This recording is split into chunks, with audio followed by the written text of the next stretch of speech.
été la différence entre la peinture et puis c'est c'est un peu peinture possible mélange vraiment avec de l'eau juste et la peinture. Quelle l'importance du contrat? C'est une très bonne question parce que beaucoup d'entre nous les sont souvent de ça. Il y a des exemples aussi parce que ce n'est pas de moi. Greetings, ladies and gentlemen. Once more, welcome to my platform. As I earlier told you guys on the last episode with the engineer we had, this is a platform, Theinside, which is meant to bring to you all sectors of production that is in the economy, be it music industry, be it painting, be it the engineering field, whatsoever. So we are honored enough today to have in our midst a professional painter for that matter.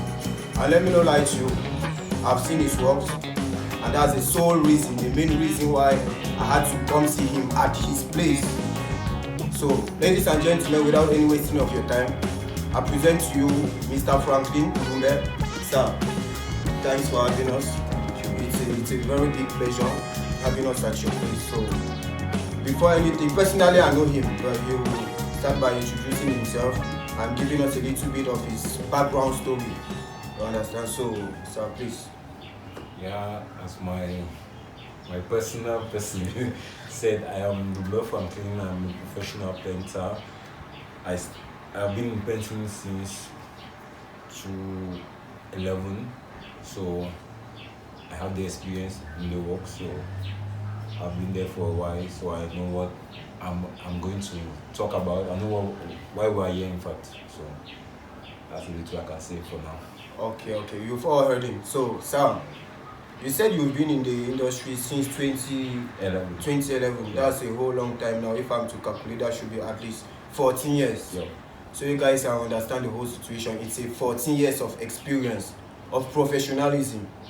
You understand? So, before painting, like, how was life like? Like, how was your daily life? Like, with that, before you getting into the painting business, into the painting industry, how was life? I will not lie to you. I was not someone that wakes up in the morning and said, I want to do painting. You understand? So I was someone like, I had dreams to be like maybe the Samuel Eto's and all the rest. So, but as life was going on, sometimes you do not have to put all your eggs on one basket. So I decided to do something, to try to learn something, and I had the opportunity that I knew somebody that was doing painting. So he advised me to go in and go and learn. So I went to a school. I was at Kwabang, but presently the school is locked. So that I went there for 3 years. After those 3 years, before I from school now, that's how things were going. So it was not as if I wake up in the morning and said I want to do painting. I was just in that position where I wanted to be a footballer, but the dream came after that. I decided to try to have two things. Then I went for the painting. That was it before I came. I fell in love with it, in fact. Okay, so you guys have heard, in life you should always have a plan B.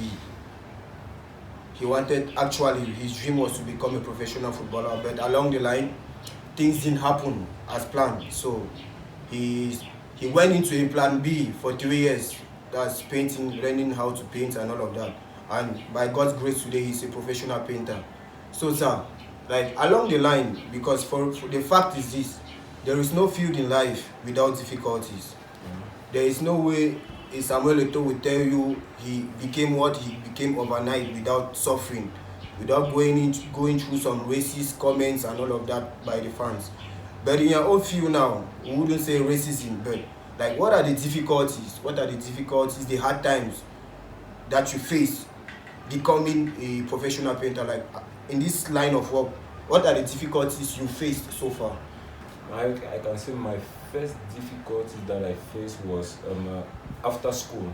Yeah. Because when you leave, there's not a company that will come and tell you, okay, we need painters. They will pay you this amount every month. So when you look the amount of money that you are spending in school, and you see a company comes and tell you, come and work, we'll pay you 40,000 every month, and you go and be doing work there for millions for the person. So at a certain time you say, okay, I have to go on my own. But now what they teach you in school is not what you really meet on the field. Yeah. So you obviously have to go and face reality on the field. So the best way for me to do that, I was supposed to first go and start to work with someone. Yes. He brought me into the field, teach me the rules of the field, how things function. So from there, after those, I made 6 years with him. After those 6 years, and guess something, he was paying me 1,500 daily when we work. 1,500 daily. So the most important thing here was what I learned. Yeah. I learned a lot with him. It was nothing about the money, because he was giving me 1,500, but at the end of the day, I gained a lot. Just because I have this in me, I always put love in everything I do. Yes. That is my nature. I put love in everything I do. So that was the advantage that I got there. But the most difficult part about all this, or what I'm saying, was just to tell you how I've been going through. But the most difficult part about all this is the people that you are with, the people that are going to give you the markets, the contracts, the people that are going to be with you throughout the line. So if you have to have the connection.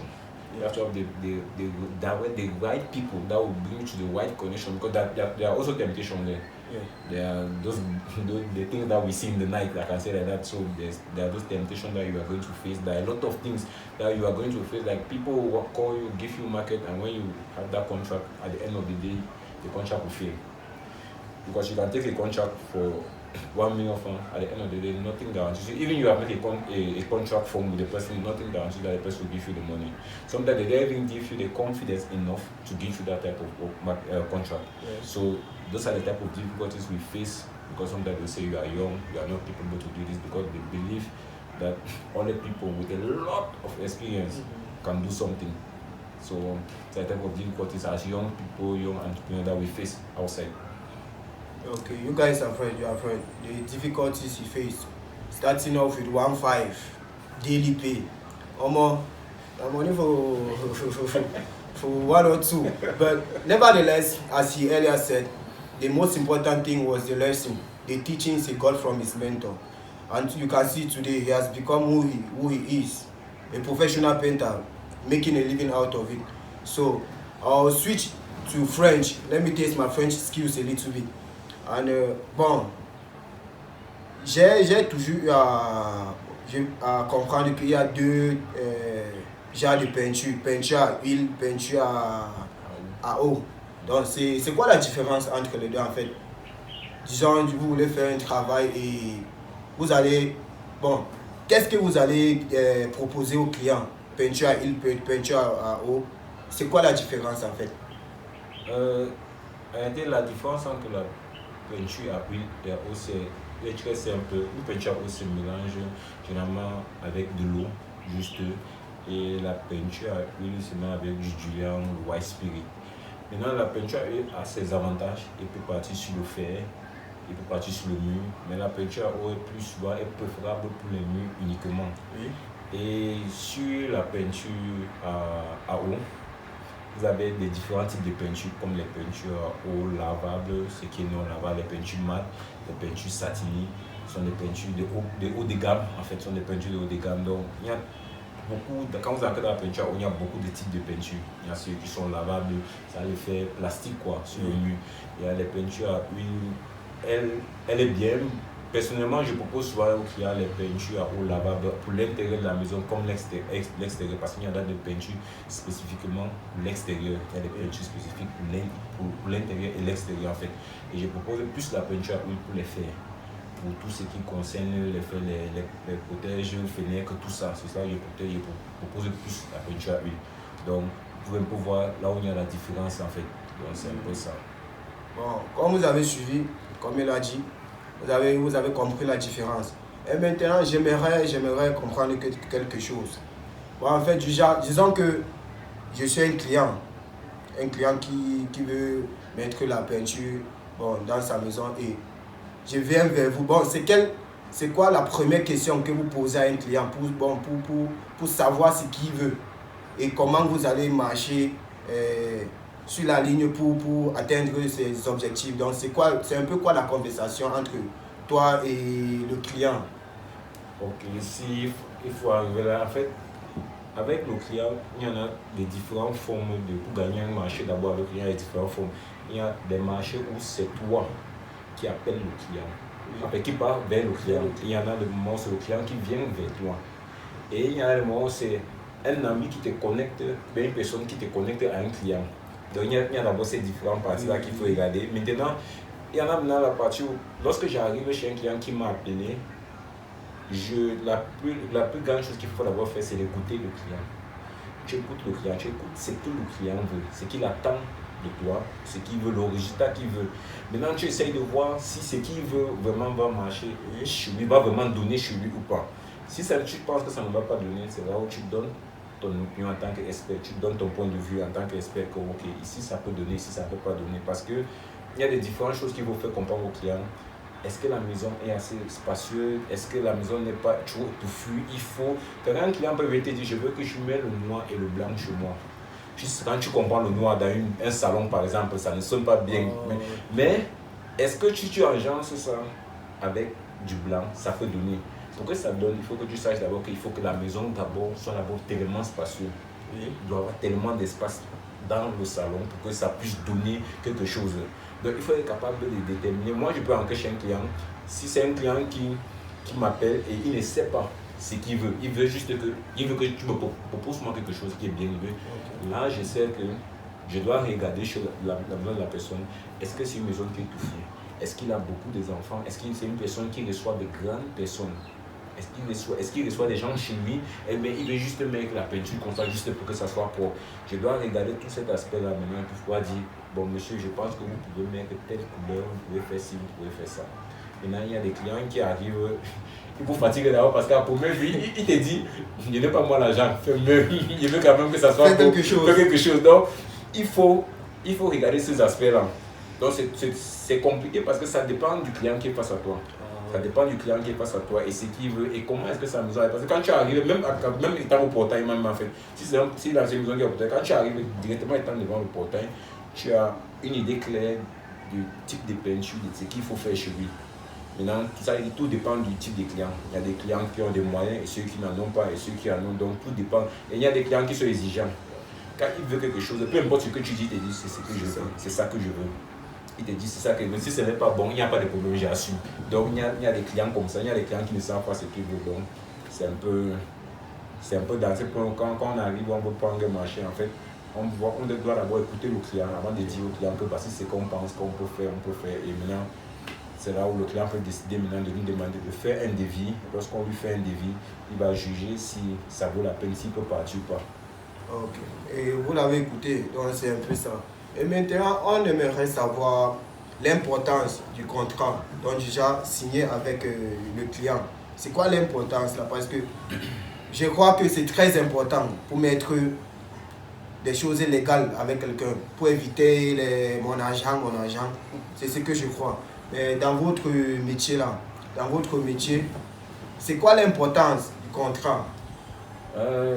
C'est une très bonne question en fait parce que beaucoup d'entre nous, les peintres, on souffre de ça. Et même les clients aussi parce que le but ici n'est pas de montrer seulement que le peintre est aussi important que mais le client aussi. Mais le problème c'est que le contrat est très important pour le peintre comme le client. C'est très important, mais il y a des clients qui n'aiment pas des contrats parce qu'ils ont peur que, surtout si un client te connaît, il se dit bon, comme je te moi est-ce qu'on va s'asseoir, on fait le contrat parce qu'il estime que si après le travail, il n'a pas l'argent, le contrat paye quand le secouer pour te payer parce que nous avons beaucoup un problème en Afrique du EP au Cameroun. Le mindset du business, nous n'avons pas ce mindset là du business. Donc quand ton frère arrive, il se dit bon, comme c'est Frankline, ça va, Frankline, donc tu vas me faire le travail ici, on s'arrange. Il y a d'abord la difficulté d'avoir, quand on te regarde, quand tu arrives en tant que technicien, on te regarde, on t'évalue à travers ton numéro, on se dit celui-ci ne mérite même pas 2 millions. Il a rien tu mérites. Donc quand tu vas lui donner ton devis, si ça arrive 2 millions, il te dit que jamais. Pas parce que tu n'es pas bon. Il te regarde, il t'a jugé. L'apparence, la relation que vous avez. Ton frère a des difficultés à sortir 100 000, 200 000 te payer pour un travail que tu sais faire. Mais il est capable de le payer, de payer à une autre personne plus que ça.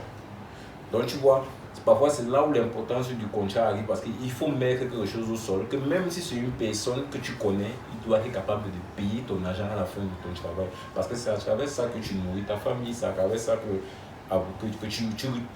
tu fais beaucoup de choses. Parce que le travail que tu fais, tu dois investir. Tu as des appareils à payer, tu as des gens que tu travailles, que tu dois payer. Et beaucoup de gens ne voient pas l'importance parfois du contrat, mais en réalité le contrat est très important parce que ça protège tout le monde. Le client comme toi, ça te protège en fait.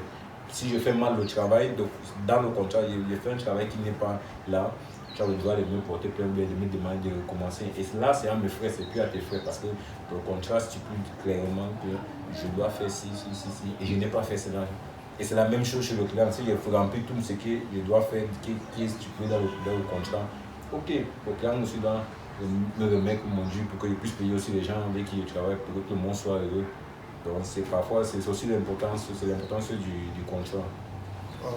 Vous l'avez écouté, le professionnalisme est important. Hein? Donc c'est très important. Bon, vous allez me permettre de répartir en anglais. Oui, j'ai quand même fait les efforts. Oui. Le pays est bilingue, comme c'est tout. So, at this point right now, we would like to for you to look at the camera and let's say for the upcoming, for those who are eager to get into the painting field, into the painting industry, what advice do you have for them in order to guide them to do the right, to work according to the right step, learn from this to this? What are the stages and what advice can you give to them at this point in time? If I'm supposed to give an advice to somebody who's trying to learn, trying to go into the painting field, first thing I'm going to tell him is let him learn how to do the work. He should put money aside. He should first of all try to love what he's doing, what he's going for. Because we have this problem. There's a lot of people that goes into painting industry without knowing painting, and they are very lucky. They are very lucky because they have contract, and you ask yourself, how do these guys do? But the problem is, to be sincere, they have to go learn how to do painting, master it, come out as a professional, and go and give what your best. So that's for the first point. But another thing, they also have to know that when you are doing this work, do not eat the money that you work with people alone. You should not do it. When you work with people, do all your best to always make them eat from your sweat. Go in to give your best. If you tell a customer, I am capable to give you this, give that customer what you said you are capable to do. Because there are a lot of people that they come and they just come. They are very good at just ruling the world, just do that. But when the customer says, I want this, and they'll say, okay, I can do it. By the end of the day, they don't do it, they make themselves in problem. So you go out, be professional, and give your best, love what you are doing, and the rest will come. Money comes alone. And try your best to be constant. That's the best advice I can give you. So try your best to be constant, to be presentable, to make the customer have confidence in them, and they give back the confidence by giving the best of them in the work. Okay, so you've heard consistency is very important in every domain in life, in every walk in life. And he earlier said something. Your appearance, he said it in French, l'apparence, that means your appearance. It determines a lot. You just dressing anyhow or being anyhow to go for an interview or for a job proposition, it gives a lot to the owner of the company or the institution concerning what you can do. You understand? And as he earlier said concerning the advice, make sure you take on what you can do while in the painting field and as well in every other domain in life. Accept what you can do. Because at the point where you go and collect a job and you can't deliver what you actually agreed on, you start downgrading the image of the job itself, of the profession. So, as you've heard, at the end of this video, we'll get to display his works, what he has done throughout, for you to see the actual beauty. Let me promise you guys, this man, c'est la main de Dieu en fait. C'est la main de Dieu. Quand il touche votre mur, c'est autre chose. So we'll get to display his works for you guys to see and analyze yourselves. And sir, if we are to if somebody coming up this video wants to get to you for a job, for painting job, or maybe get some advice concerning the painting field or life in general, like how can they get you? Can we like get a digit or your social media handles or something?